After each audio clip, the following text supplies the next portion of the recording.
కాకినాడ భానుగుడి సెంటర్లో వేంచేస్తున్న శ్రీ ఉషా రాజరాజేశ్వరి సమేత భానులింగేశ్వర స్వామి వారి ఆలయంలో కార్తీక మహోత్సవాలు ఘనంగా నిర్వహిస్తున్నారు. ఉత్సవాలను పురస్కరించుకుని ఆలయంలో నందీశ్వరునికి ఏకావార మహారుద్రాభిషేకం నిర్వహించారు. ఆలయం అభిషేక కమిటీ ఆధ్వర్యంలో జరిగిన రుద్రాభిషేకంలో పెద్ద సంఖ్యలో భక్తులు పాల్గొని నందీశ్వరునికి పాలు, పెరుగు, తేనె, ఆవు నెయ్యి, పండ్ల రసాలు, పసుపు, కుంకుమ, గంధం, విభూది, సుగంధ ద్రవ్యాలతో ఆలయ అర్చకులు హరిప్రసాద్ శర్మ వేద మంత్రోచ్చరణల నడుమ శాస్త్రోక్తంగా జరిపించారు. పెద్ద సంఖ్యలో పాల్గొన్న భక్తులు భక్తి శ్రద్ధలతో పూజా కార్యక్రమంలో పాల్గొని తరించారు.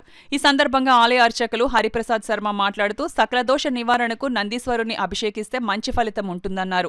ఉత్సవాలను పురస్కరించుకుని ప్రతిరోజు అయ్యప్ప స్వాములు, భవానీలు, శివస్వాములకు ఏర్పాటు చేసిన అన్నప్రసాద వితరణ కార్యక్రమంలో దాతలు గట్టి కుమార్ కుటుంబ సభ్యుల తరపున ఆలయ ఉత్సవ కమిటీ చైర్మన్ కేళ్లంగి వెంకట శివప్రసాద్ ప్రారంభించారు. ఈ కార్యక్రమంలో ఆలయ ఎగ్జిక్యూటివ్ ఆఫీసర్ శ్రీనివాసరావు, ఉత్సవ కమిటీ సభ్యులు, అభిషేక కమిటీ సభ్యులు, స్థానిక భక్తులు, మహిళలు పాల్గొన్నారు.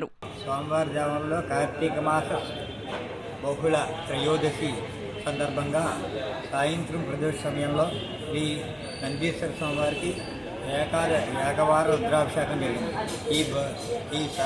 ఈ అభిషేకంలో పాల్గొన్న భక్తులందరూ కూడా వారికి తెలియని దోషాలు ఏమైనా ఉంటే కూడా తొలగిపోతాయని శాస్త్రం చెప్తారు.